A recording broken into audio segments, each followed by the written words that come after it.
Welcome to my channel legal minds. मैं advocate Osheen Saini आज आपके साथ एक बहुत ही इंपॉर्टेंट टॉपिक डिस्कस करने वाली हूँ। आई होप मेरी जो ये इंफॉर्मेटिव वीडियो है आप सभी के लिए बहुत ही इंफॉर्मेटिव रहने वाली है, बहुत ही यूजफुल रहने वाली है और बहुत ही ज्यादा इंपॉर्टेंट रहने वाली है, क्योंकि आज का जो टॉपिक है वो बहुत ही हॉट डिमांडिंग टॉपिक है।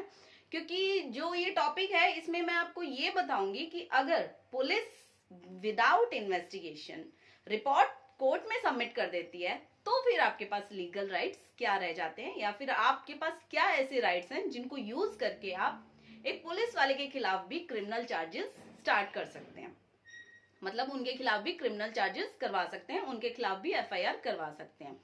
लेकिन अब आपके माइंड में आएगा कि क्या सच में ऐसा प्रोसीजर होता है? जी हाँ, बिल्कुल होता है, क्योंकि आपको शायद अपने राइट्स का नहीं पता जो बहुत ही पावरफुल है। तो चलिए लेट्स स्टार्ट। हम स्टार्ट करते हैं इस टॉपिक को कि कैसे एक अगर फॉल्स केस सबमिट होता है, किसी पर्सन ने किसी पर्सन के खिलाफ एक कंप्लेंट दी और पुलिस ने लैक ऑफ या फिर नॉलेज बोलो या फिर लैक ऑफ अवेयरनेस या फिर उनको काम नहीं करना या फिर समथिंग एल्स, उन्होंने कोई इन्वेस्टिगेशन नहीं की। उन्होंने जस्ट वो टाइम पीरियड जो उनको मिला इन्वेस्टिगेशन के लिए उन्होंने पूरा किया और उन्होंने एक रिपोर्ट बनाई और कोर्ट में सबमिट कर दी। लेकिन यहाँ पे मैं एक एग्जाम्पल के साथ आपको समझाऊंगी। लाइक किसी ने दहेज का केस अपने हस्बैंड के ऊपर और इन लॉज के ऊपर किया, ठीक है। उन्होंने वहां से लड़की वालों ने कंप्लेंट दर्ज करी दहेज के केस की। अब क्या होता है कि लड़के के जो पेरेंट्स है या फिर रिलेटिव्स हैं वो काफी सालों से उनके साथ ही नहीं रह रहे, लेकिन फिर भी एफआईआर में उनका नाम था।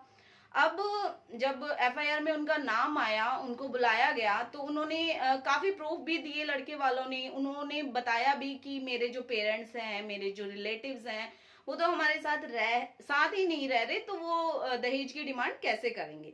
लेकिन पुलिस वालों ने नहीं सुनी, उन्होंने सभी के नाम लिखे, रिपोर्ट तैयार करी और कोर्ट में सबमिट कर दी एज ए चालान।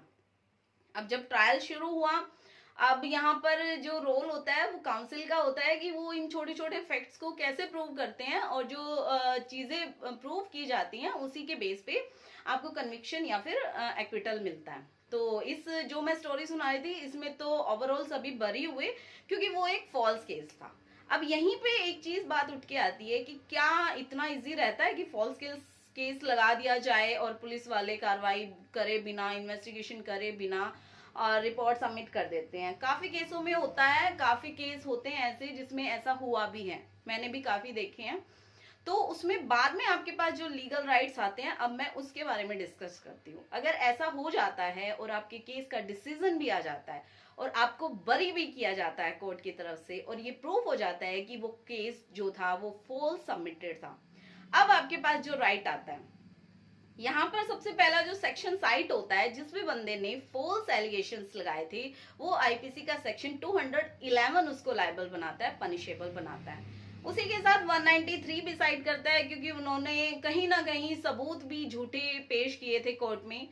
और थर्ड चीज ये आती है, जब रेप का केस होता है तो कहीं ना कहीं एक छोटा सा माइनर सी चीज सामने निकल के आती है कि लड़की कहीं ना कहीं पैसे की डिमांड करती है लड़कों से, या फिर वो उसको ब्लैकमेल करती है कि या तो मुझे पैसे दो अदरवाइज मैं तुम्हारे ऊपर रेप का केस लगवाऊंगी।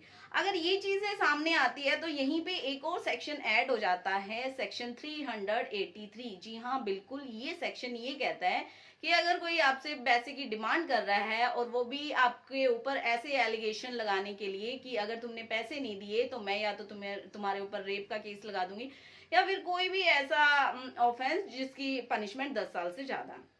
तो यहाँ पे 3 सेक्शन साइड होते हैं उस पर्सन के लिए जिसने फॉल्स केस आपके ऊपर लगाया। लेकिन अभी तो हमारा जो टॉपिक है वो पुलिस की इन्वेस्टिगेशन, जो उसने बिना इन्वेस्टिगेशन किए रिपोर्ट सबमिट करवाई, हमारा तो टॉपिक वो था।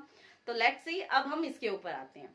जब पुलिस अपनी ड्यूटी को अच्छी तरह से परफॉर्म नहीं करती तो आईपीसी में एक सेक्शन 166, जी हाँ 166 और 166 ए दोनों इसको पनिशेबल बनाते हैं, जिसमें एक पुलिस वाले को अगर एक ड्यूटी दी गई है, अगर उसको आईओ बनाया गया है किसी चीज में, किसी केस में इन्वेस्टिगेशन करने के लिए उसे ऑफिसर बनाया गया है और वो अपनी ड्यूटी अच्छी तरह से परफॉर्म नहीं करता, तो यहाँ पे उसको लायबल ठहराया गया है।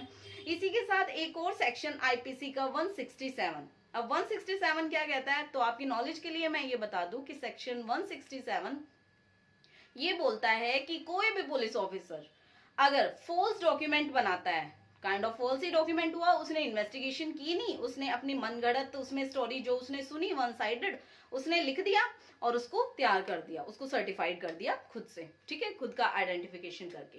अब यहाँ पे फॉल्स डॉक्यूमेंट बन गया, वो ओवरऑल उसको पनिशेबल बनाता है 167 इस काम के लिए।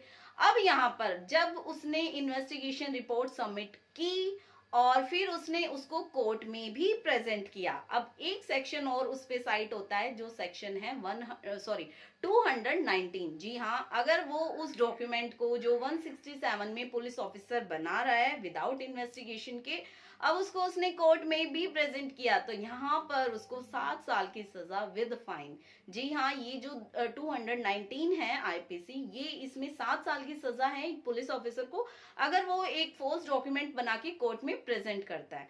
तो यहाँ पे ये 3 सेक्शन है जिसमें आप पुलिस वाले को लायबल ठहरा सकते हैं, 166, 166A, 167 और 219। जी हाँ, अगर आप किसी पुलिस ऑफिसर के खिलाफ कोई कंप्लेन करते हैं, अगर आपके साथ भी ऐसे फॉल्स केस आपके साथ हुआ है, आपकी सुनवाई नहीं की गई, पुलिस ऑफिसर ने आपकी कोई भी बात नहीं सुनी, वन साइडेड सुना, इन्वेस्टिगेशन रिपोर्ट रेडी की और कोर्ट में सबमिट कर दी, तो वहां पे आप अपनी सारी चीजें लिख के अब आपको देनी कहाँ है ये कंप्लेंट, आपको अपनी कंप्लेंट जो भी ऑफिसर होता है उससे सुपीरियर ऑफिसर को देनी होती है। लाइक थाने में सबसे ऊपर होता है एसएचओ, आपको एसएचओ से ऊपर वाले को देनी है, ठीक है। अगर आप एसपी को दे रहे हैं तो आपको उसमें पूरा लिखना होगा कि मेरा ऐसे ऐसे केस है, मैं जो पुलिस ऑफिसर हैं वो मेरी सुनवाई नहीं कर रहे हैं, मैं मेरी तरफ से इन्वेस्टिगेशन में मुझसे कोई पूछताछ नहीं की गई, सिर्फ वन साइडेड स्टोरी लिख के उन्होंने एफआईआर में मेरी पूरी फैमिली का या फिर जो भी आपका मैटर है आप ओवरऑल लिख के उसमें वो सबमिट कर दे। अगर आपका कहीं पे भी हायर अथॉरिटी जो भी है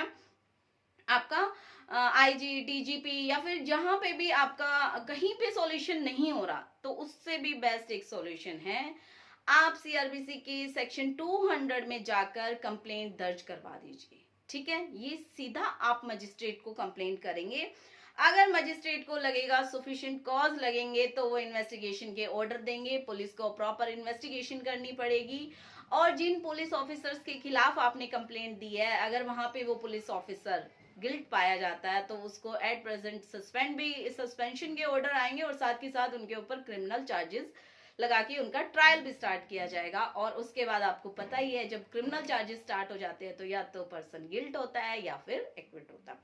तो इस तरह से आप अपने राइट्स को, जो आपके लीगल राइट्स है, उसको अवेल कर सकते हैं। तो मेरी ये जो वीडियो है शायद कहीं ना कहीं आपको थोड़ा सा इन्फॉर्मेशन देके गई होगी। अगर आपको कुछ भी इस वीडियो से इंफॉर्मेटिव मिला हो तो मुझे कमेंट करके जरूर बताइए। आपका कोई भी क्वेश्चन है, कोई भी क्वेरी है किसी भी चीज से, कोर्ट प्रोसीडिंग से, बुक की नॉलेज से या फिर बुक से रिलेटेड, सब्जेक्ट से रिलेटेड कुछ भी है तो आप मुझे कमेंट जरूर करिए, मैं रिप्लाई जरूर करूंगी।